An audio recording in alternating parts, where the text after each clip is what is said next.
And we have a sign-in table here. If you didn't get a chance to sign in as you came in, it helps us keep track of who's here, and we encourage you to become a member of Valley Stewardship Network, and we have a special promotion going on right now. If you become a member, you get a free bird window collision tape to help keep birds from running into your windows. So, and we also have those for sale at the VSN office, but they're free if you become a member tonight. On your table you'll see a little green sheet of paper. That's part of our outreach program for this year, which is about connecting with your watershed. So if you feel inspired to write a little note or a poem or even a picture or whatever inspires you to feel connected to your watershed, we periodically share the feedback we get from our members about what connects them to their watersheds. Anonymously. Yeah, anonymously, yes. So I'd like to introduce Scott Lind. Scott is a retired licensed professional electrical engineer who worked for 31 years in a variety of power and lighting design roles as a consultant. His work ranged from utility substations and water parks to hospitals, large food plants, and military bases. He also holds a Wisconsin Master Electrician license. So let's all give a warm welcome to Scott.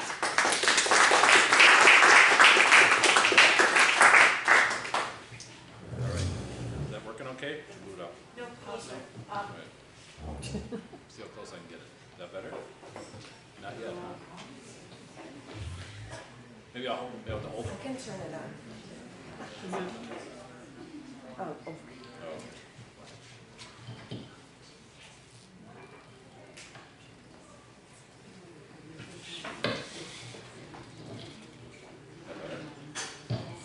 Not better?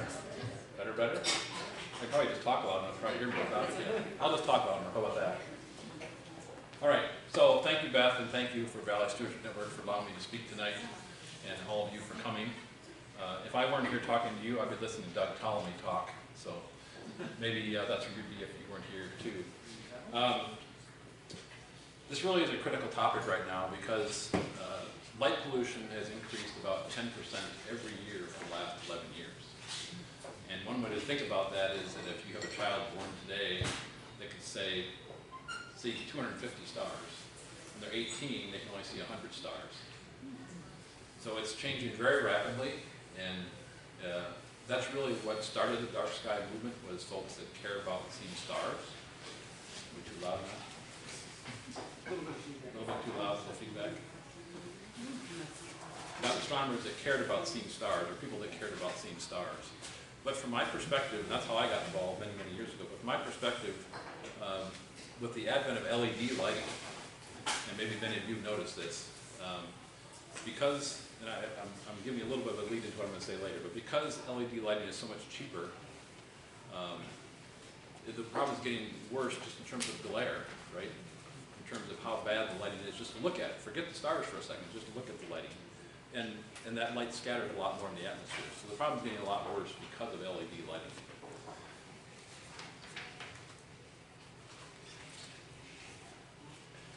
So I'm from Ontario, and because there's a group of us that have been working for about 3 years to establish an international dark sky park based on Wildcat Mountain State Park, Kickapoo Valley Reserve, and the Mississippi Valley Conservancy property south of Lafarge, Tunnelville Cliffs.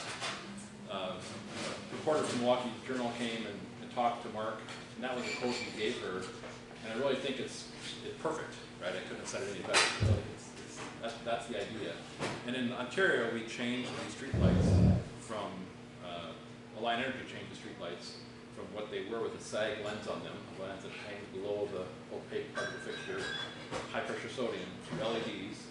But I was able to convince them to put in 3,000 Kelvin LEDs there instead of 4, which is their standard.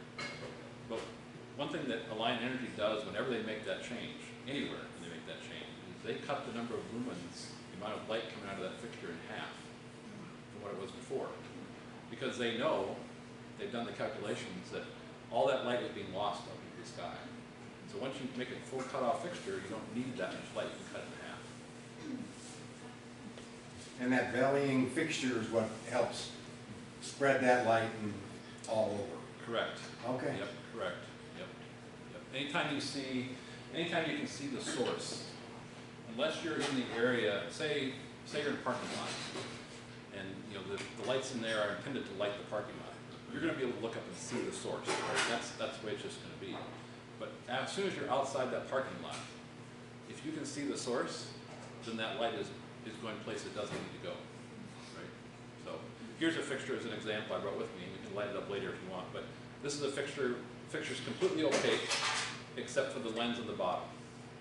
And there's the lens. You can look at it closer later and see. I've got some illustrations of what these look like. And there's a handout at the table that shows you the good versus the bad for wall-mounted fixtures, which is mostly what we're going to talk about tonight, because not many of us here are installing street lights or installing pole-mounted lights in your parking lot, right? But these wall-mounted lights are really universal and almost universally bad.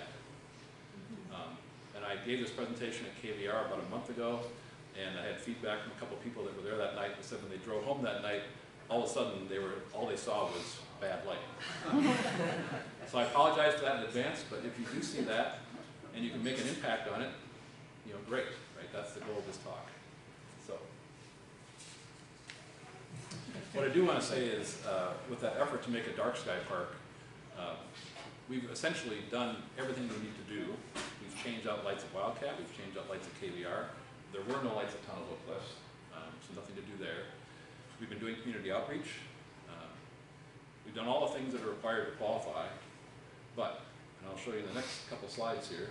This one's going to cycle through starting in 2016, and then we'll go to 2020, and then we'll go to 2022. What's happened just in the last 2 years is we've become too bright to qualify. So the only way we're going to be able to finish that effort to get a dark sky park there is if we can reverse that and actually improve lights that have already been installed. So what this shows is left is dark, right is bright, right? So right is incredibly bright, the left side is very, very dark. But all of you can see that none of these colors on here are black. The blue color that you see mostly, and a little bit of blue left in 2022, that's the minimum requirement to be a dark sky park.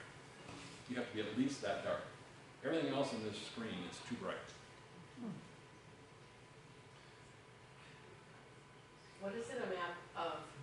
What is it a map of? Thank you, Sue. That's in my notes if I looked at them. I'll tell you that. La Crosse is in the upper left, Sparta, Toma, Fort McCoy, Boston, Reedsburg, Richmond Center, and there's Iroquois right there. Where's Ontario? Ontario is right about here, roughly. Where's Iroquois? Iroquois is right there. And part of the reason Iroquois shows up on there is, look out the window at that street light right there. That's part of the reason why Iroquois shows up. But it's gotten dramatically worse. And John Heasley has taken measurements because we're required to take measurements. When he took measurements when we first started this process 3 years ago, we did qualify. We were dark enough. And actually this effort was started long ago, I would say 2010 maybe, 2014, before I got involved in it, and then abandoned. But at that time it was much darker. So it's gotten dramatically worse. The criteria about what's happening around the world is happening right here as well. But this really is, you know, in my mind, not the reason to care about this. And it just so happens that the Valley Stewardship Network, I think, shares the ethos I have about why this topic is important, and that is the impact it has on wildlife. Right? It affects humans, but I think humans are the least important creature in this equation, because we're the ones causing the problems. So it has dramatic effects on wildlife. And I brought along a book tonight. Ed Yong, I don't know if anybody you know that name or not, but if you haven't read this book, I highly recommend this book, An Immense World. It's really all about the senses of other species and how they're different than human senses.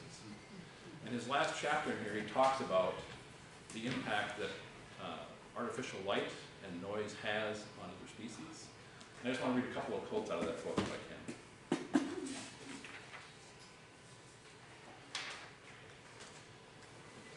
So we too quickly forget that we don't perceive the world in the same way as other species, and consequently we ignore the impacts that we shouldn't. We normalize the abnormal and accept the unacceptable. Remember that more than 80% of people live under light-polluted skies. Many people have no idea what true darkness or quiet feels like. Within that experience, vicious cycles start to spin. As we desecrate sensory environments, we become accustomed to the results. As we push animals away, we get used to their absence.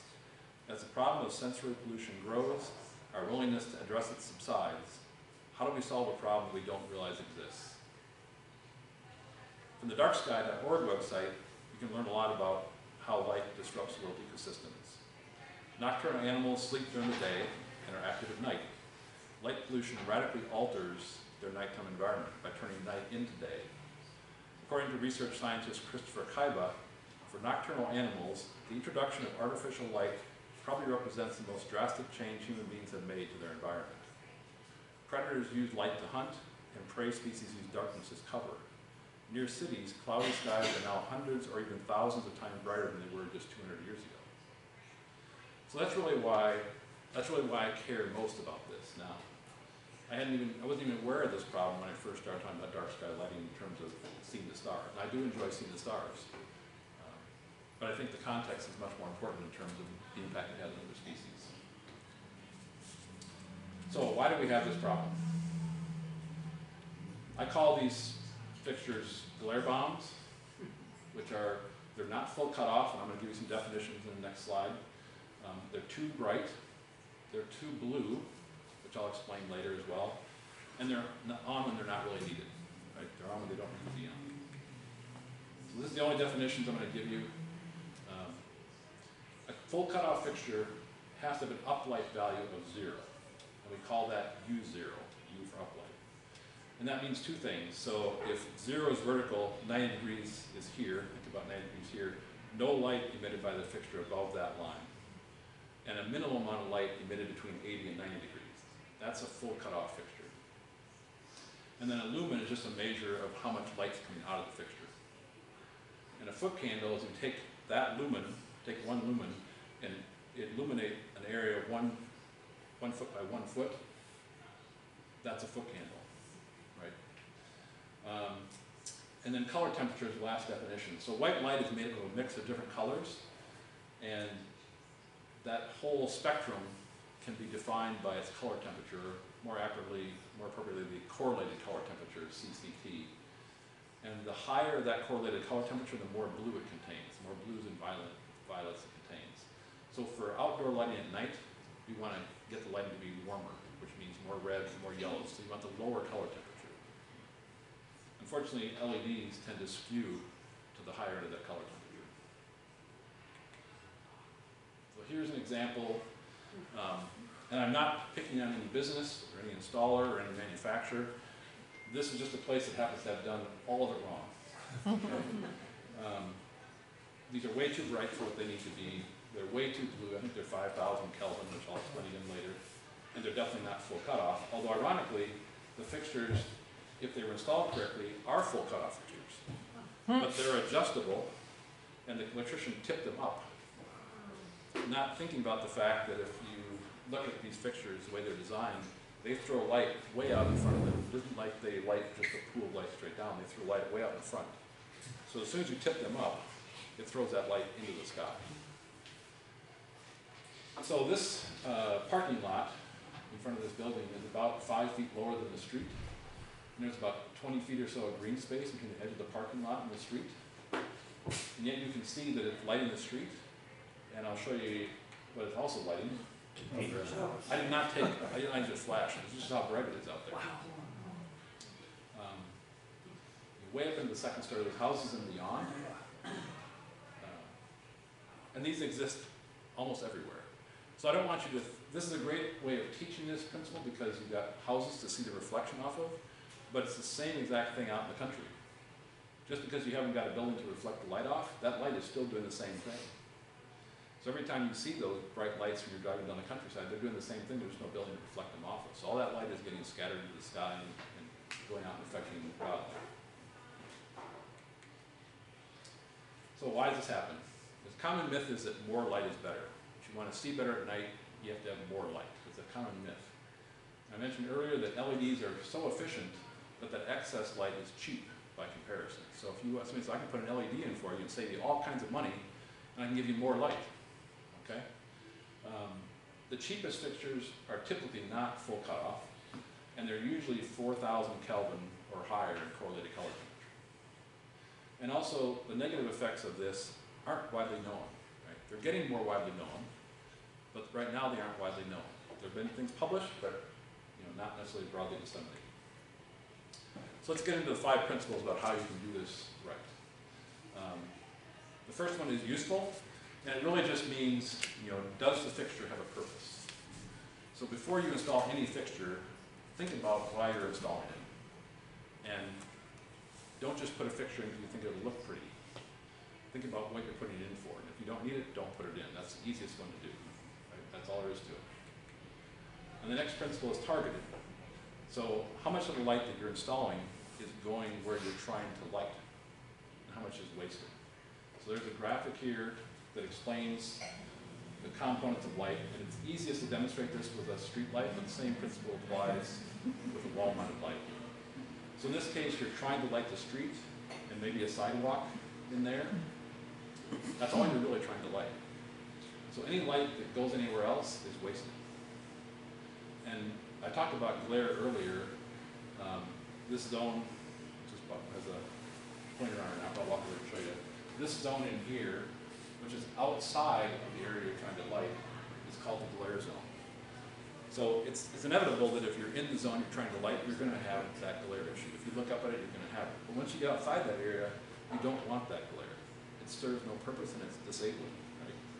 So that's the glare zone.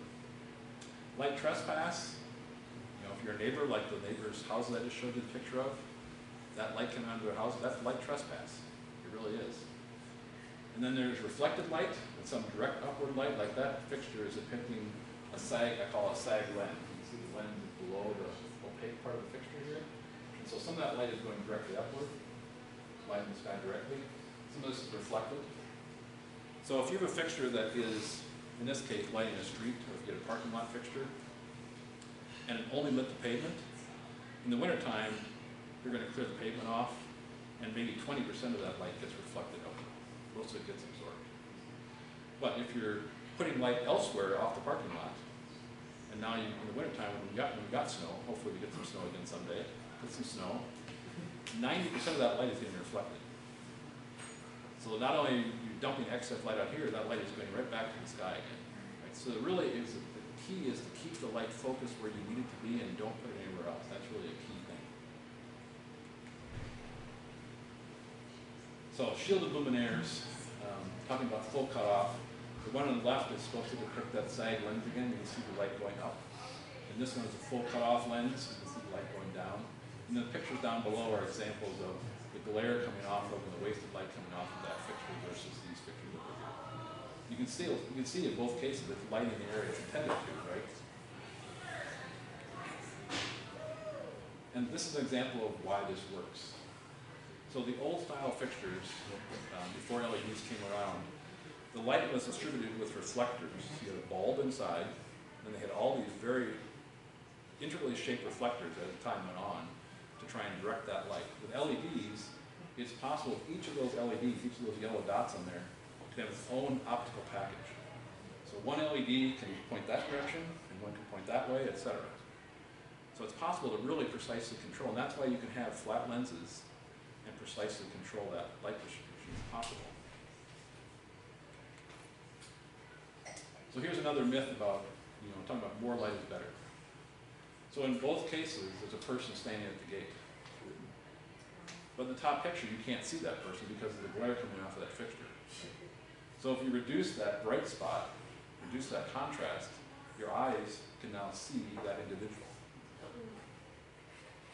So it's not an advantage to have that bright light there. You want that light to be down, right, and get the glare out of your eyes, and then you can see whatever you're trying to see if you're worried about crime, for example. It's really about contrast and uniformity. The more uniform it is, the lower you can have the light level. All right, third principle is amount needed. So this is an example of as your fixtures go up in mounting height, if you need to mount fixtures higher because you need to light a wider area, then you can raise the lumens. But especially if you're talking about residential applications for all of you, I will tell you that in my experience, if you're going to buy a fixture for your house, an LED fixture for your house, you need to buy the lowest possible lumen output you can buy. And that'll be plenty bright. So like a light for a door, even in a commercial building, a light for a walk-in door, 750, 800 lumens, that's plenty of light for a walk-in door, even in a commercial building. So if that's what you're talking about for your house, that's all you need. You don't need a lot of lumens. But if you're trying to light bigger areas and you raise the fixtures up, then you can add more lumen output. So I've got a series of slides here just to show you as well as I can what I mean with full cutoff. And you'll notice these as you drive down the road. You'll notice them when you know what to look for. So you can see the light pattern on the left, how that light is coming down, right? And that's the distribution coming off of a full cutoff fixture. And that's kind of what another example of what can look like. And this is output from a calculation file. And you can see this black line across here, right? How little light there is up in this area. And this is actually the fixture going this way, pointing this direction. So the light is almost no light up in this area at all. Here's a bad example. This is what you don't want to do. This is what I call the glare bomb. And you can see that light distribution just kind of going every which direction. And that's what that distribution looks like when you shine it on the wall. You can see that it's much more lit up above there. So I don't necessarily expect any of you to do this, and I'll mention now that I've got cards laying there. I do this as a volunteer. So I keep my licenses. I have a contractor's license as well. I keep my engineering license and my electrician's license, but I don't make any money at all. I don't charge anything for what I do. So if you have any questions and you need help picking fixtures, or you need help talking to your electrician, I'm not going to come install fixtures at all your houses, but if you need help talking to your electrician to explain to him or her what you're looking for, I can help you do that. Just grab a card and call me or email me. But this is one of the tools that if you want to do it yourself, it's free, it's online from one of the manufacturers. Ironically, Econolite, most of the fixtures are bad. They have some good ones, most of them are bad, but they do have some good ones. But their tool is actually, from my perspective, very intuitive. I've used very complex calculation tools in my career. This one is very straightforward to use once you play with it a little bit. And if you had the inkling to try it yourself, you could try this tool online. And it does work for wall mount lights as well as parking lot lights. All right, the fourth principle is color temperature. And really there's only two numbers you need to remember, 2700 or 3000. So when you're going to buy a fixture or buy a bulb, if you got an existing fixture, only buy one of those two numbers. They come in standard increments. So 2700 is the lowest you're going to typically find. The next step is going to be 3000. There's not like 2850 and 2900. It's just those, that's 2700 and 3000. And then they jump typically to 4000, 5000, 6000. You don't want any of those. They're way too blue. So here's an example of what that means. So, you know, on a clear blue sky day, it can range from 5,000 Kelvin up to 7,000 Kelvin. They say 10 or 15,000. I think that's really, really high. But in any case, it's very, very blue. Okay. If you put those lights in at night, you'll notice how they just feel wrong. Right? Night is not supposed to be that blue. It's very cold feeling, right? As opposed to the warm colors down at the other end. And so that's why you know, we look to pick those lower Kelvin fixtures. And you'll find, especially in a house, but even in a commercial building, it's much more inviting to have warm color temperatures at night. So this gets a little bit technical, but because of that spectrum we talked about before, the 4,000 and 5,000 Kelvin LEDs have 3 to 4 times the blue spectrum than high pressure sodium did, and 30 to 50% more than a 3,000 Kelvin LED. What's important to know is that the amount of scatter you get from that blue spectrum is a logarithmic relationship, not linear. So that much increase in blue content has a very drastic impact on how much scatter there is. And as you're driving down the highway these days, you'll notice the cars that have LED headlights, right? Because they're about 5,500 Kelvin, and they scatter like crazy. And you pick that up, especially as we get older. The older ones know more than the younger ones do, but it's a It's a real problem. And the same thing happens with the LEDs that get mounted on buildings. Now another concept that I want to talk about that I haven't introduced yet is color rendering index. So, you know, color temperature and color rendering, both of the word color, but they're completely different things. So color temperature is what color the light is. Color rendering index is how true that light fixture renders colors that it's lighting. And the gold standard is daylight. Daylight is by definition 100. So CRI, abbreviation for that, most LEDs have a CRI around 80. What's important to note is that the color rendering index is not driven by the color temperature. So some people, when they look at replacing a high pressure sodium lamp, like an electrician maybe know this more than anybody else, but they're used to a high pressure sodium lamp, which has a color of about 2200 Kelvin, but has a CRI of like 40 or 35. It's horrible at rendering color. And because the warmer LEDs look more like a high pressure sodium lamp, they're warmer, the assumption is they're not going to render colors in a true fashion. But in fact, the color rendering index of those can be identical, even though it's a warmer color temperature. So don't think that just because you're going to put a warmer lamp in that you're going to get poor color rendering. You're not. You can buy them with the same color rendering index you can for the higher, the bluer ones. So really the right choice for these reasons is to use 2700 or 3000. Right? There's other impacts to blue light, which many of you may already know more than I do, on human health and circadian rhythms. That's the same reason why people use blue blockers on their screens at night, right? So it's the same thing. It's exactly the same thing. And the fifth principle is controlled. So don't have fixtures that are just up there on all night long that aren't controlled. Using timers, using motion sensors, using dimmers to control how much light comes out of there. This is just one manufacturer's example, but I'm a huge proponent for integrated controls, and they're more and more available now than they ever have been, because it's so simple. The controls are built right into the fixture. You don't have to put a separate control in. The energy code in Wisconsin is the 2015 version of the International Energy Code, even though there's 3 more versions since then. We haven't adopted it yet in this state. But even that version requires for commercial buildings to put motion sensors or other controls on building lighting on building facades that reduce the light level after business hours. Nobody's inspecting that. Nobody's checking that. Not in most towns, right? Not in most areas. But it's a requirement. And so you can buy fixtures with these things already built in. So there's the rules of thumb. Always full cutoff. Always 2700 to 3000 Kelvin color temperature. We're talking about a small fixture by a walk-in door. It should never be over 1200 lumens, but it could be a lot less. And buy integrated controls as much as possible. So here's some things to look for. I've got this fixture with me. That's the one that's in this box right here, and you can see that that lens is at the bottom. You want to make sure you can't see that lens anywhere on the other sides. If you're buying bulbs or if you're buying fixtures, look for 2700 to 3000 in the box.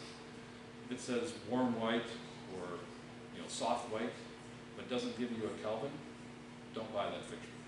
Any reputable manufacturer of bulbs or fixtures should give you a number in Kelvin. It's commonly available. And there's no given standard definition for what warm or soft white means. You can find numbers all over the board for those. So just look for that K number. That's what you should look for. Probably hard to read. I just circled 3000 Kelvin on that one. That's an adjustable lumen option. So this fixture has that. And I would actually suggest if you're worried, well, I want to buy a little brighter fixture because I may not have enough light, buy a fixture that has adjustable output on it. Usually they're like in 3 steps. Set it to the lowest level and try it. If it isn't bright enough for you, okay, bump it up a step. The other advantage of that is that LEDs, like other lamps, degrade over time. So if you buy that fixture with adjustable output and 5 years later it's still burning, but it's dimming a little bit, then bump it up a notch. You can get more life out of the fixture by doing that. If you're replacing existing bulbs, lamps we call them in the industry, but bulbs, in fixtures and they're enclosed, make sure you get lamps that are rated for enclosed fixtures. So if you're going to take and replace it with a LED instead of an incandescent. Just some examples of controls. The key thing to know about controls is that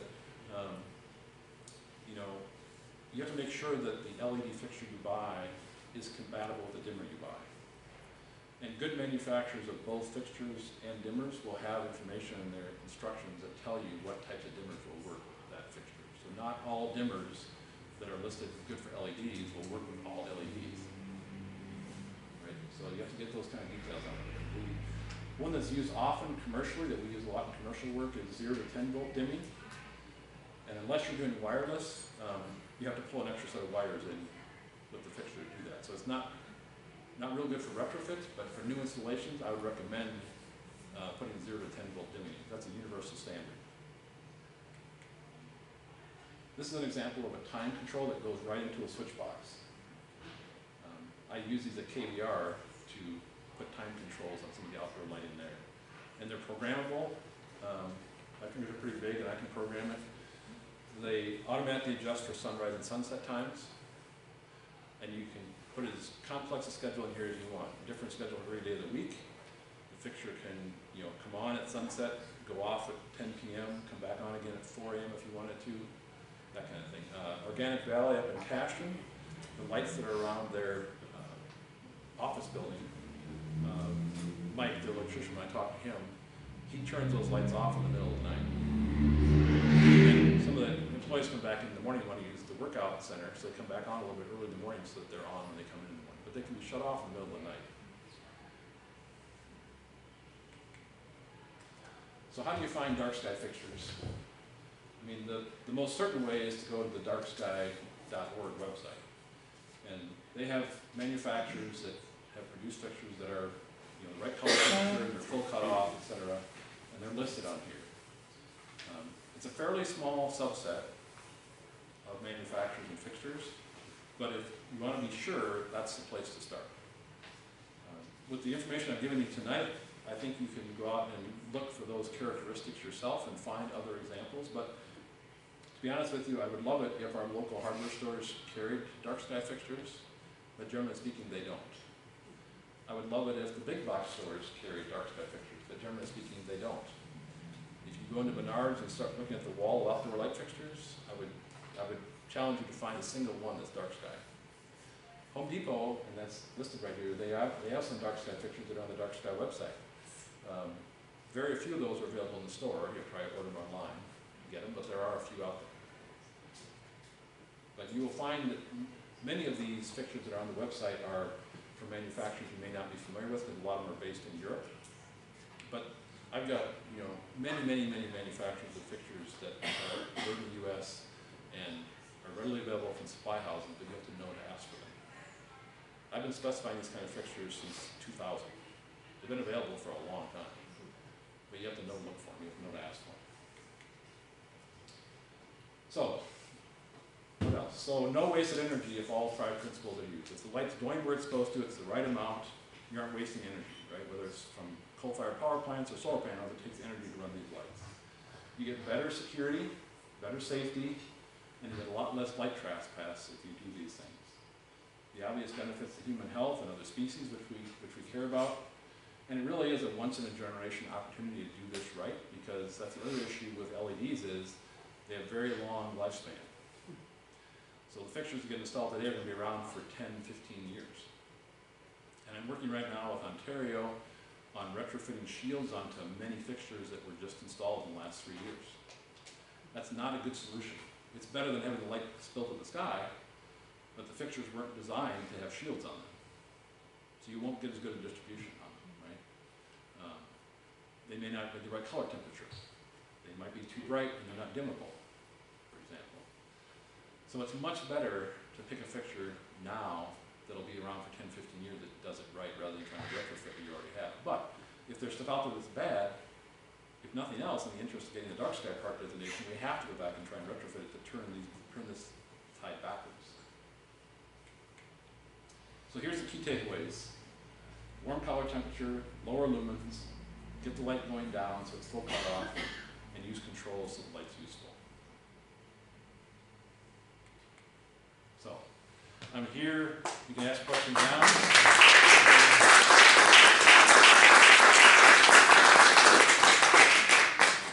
Thank you. Yes.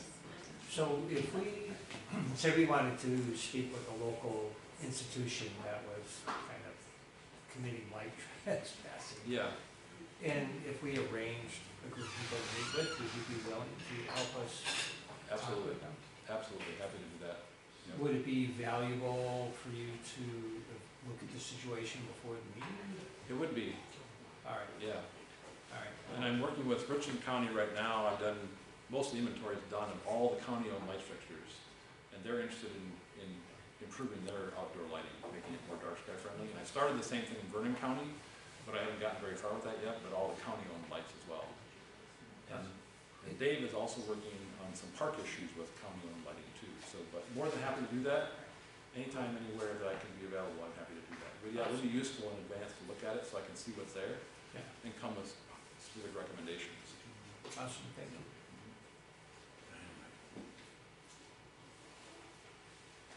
Any other questions?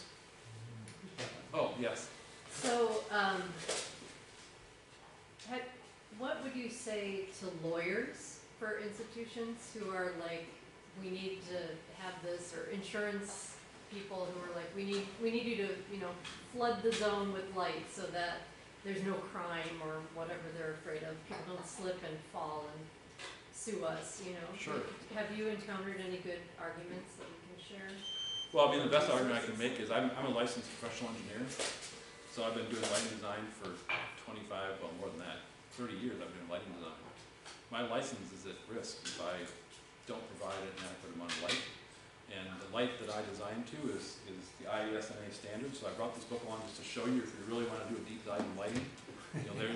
There's the book on lighting. There's also multiple small books that apply to certain things, but those standards exist as long as the company or the designer is following those standards. There should be no risk of lawsuits. And it's possible to do that with dark sky fixtures. It doesn't mean you can't do that with dark sky fixtures. So, yeah. But I think it's right. I think I had somebody at the last presentation I made comment about some of the parking lots at these large stores, that's like they mentioned Baroque and how bright they are. Yeah. There's no question they're overly bright. There's no question they far exceed the minimum required lighting for this standard. So the companies made that decision on their own, but if you wanted to say, well, what makes me lawsuit proof? Anything I do as an engineer, if I've designed it to a national standard, that's my standard of care. So that's the answer to that, I think. Otherwise, there's no upper limit. What's the upper limit? If that's not the answer, what's the upper limit? So. If you're in a situation where the neighbor's lights are higher than you are, and right now they got LEDs, but they're not the least bit recessed, and they're just spreading out. As a matter of fact, I sometimes have to do this to see where it's really, is it, do the lights get further recessed in order to, in that fixture or something, in order to take that, to get that light down where they need it and not spread out all over, or? You add shields to it. And so, manufacturers of parking lot lights, or area lights in particular, where you've got that issue where the parking lights are near the edges of a parking lot, and where there's requirements to cut that light off. Most manufacturers make a different series of shields. So they can make front shields, or side shields, or back shields. So if you're in a corner, you need a side and a back shield, right? If you need a front shield to keep it from going too far, you can do that. So that's the best way to do that. It's tough when you're below the fixture. That's really hard to do, but. I did talk to one neighbor, and he had no idea his light was, that whatever you call those sag fixtures, I guess. Yeah. And Vernon Electric came out. I said I'd pay for it, and they put shields around it and put the light down where he needed it, Yeah. and he was it was $100 or something. Yeah. Yep. But one of those what I call insecurity lights. Right.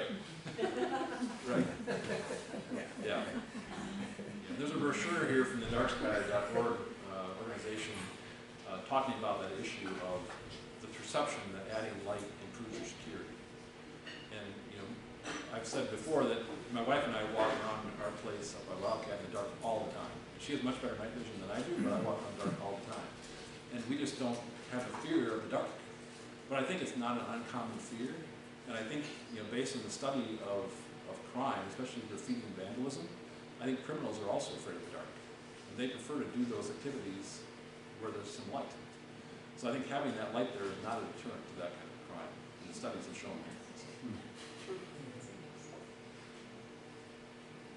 Well, the other thing I want to mention, certainly if you have questions, ask them or come to me afterwards. Do you have a question? I do. Okay. Don't have no respect. I live about 7 miles southwest of Hillsborough. It's a town with about 1,300 people, or 1,400 people. And I live in a little valley, Chicken Hollow, with 9/10 of the population there is Amish. So I have dark skies at night. But I can look up and to the north there, and 7 miles away, there's this glow that comes over the hill.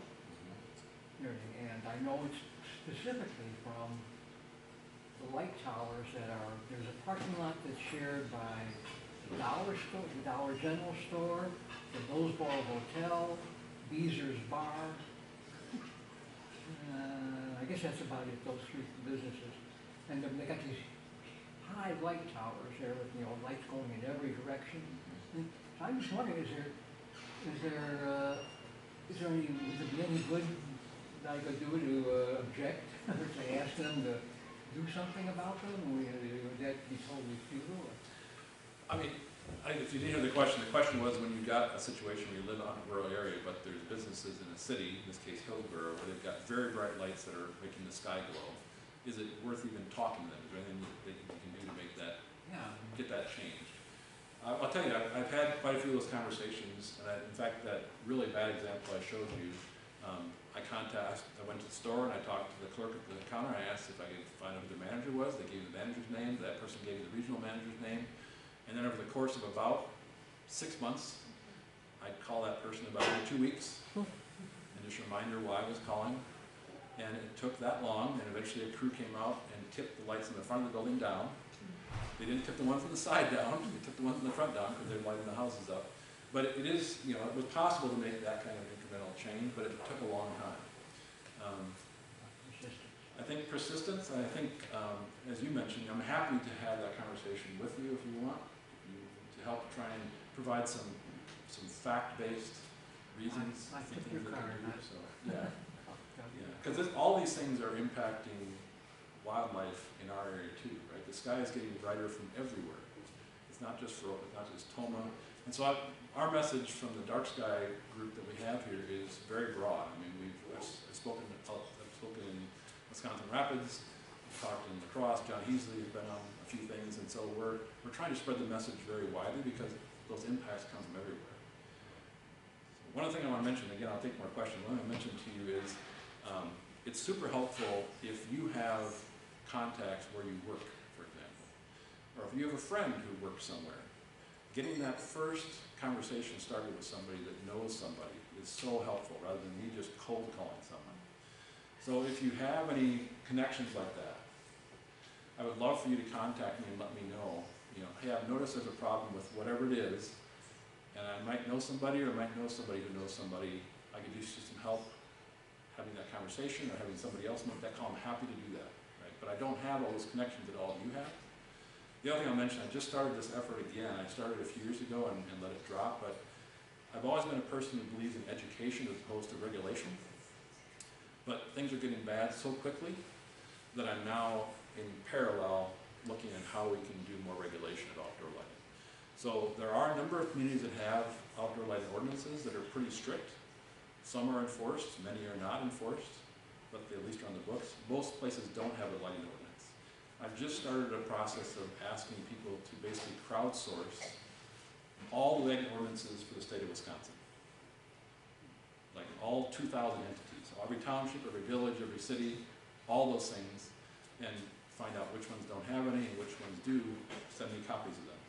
Because I want to try and create examples, templates, for a small township in a rural area. Here's an example you could use. It could be very, very simple. It could be 5 sentences. Or if you're in a city and you want to be, more detailed, more complex, here's an example for you that works in existence for 5 years or however long. So if any of you, wherever you live in Viroqua, if you live in a township, you live in a village, if you would share, I'm willing to do a little research, because it would take me years to research all 2,000 entities, but if you would spread that message for me, I'd appreciate that, and try and gather that data so we can share it back out again and try and have an impact on regulation. Yeah, I live on the Webster Liberty town line, and Liberty has some regs, Yep. and that this guy put up his broadcasting, on the side of his building. Yeah. Balloons, and I can imagine white light. Yeah. And I haven't, I've been hesitant to invoke the township regs, just not make a dead enemy out of my neighbor. Yep. But, I know Liberty supposedly has a dark, has some lighting regs, yeah. They do, yep, they do. Yeah. All right, thank you all for coming. Hey, well done.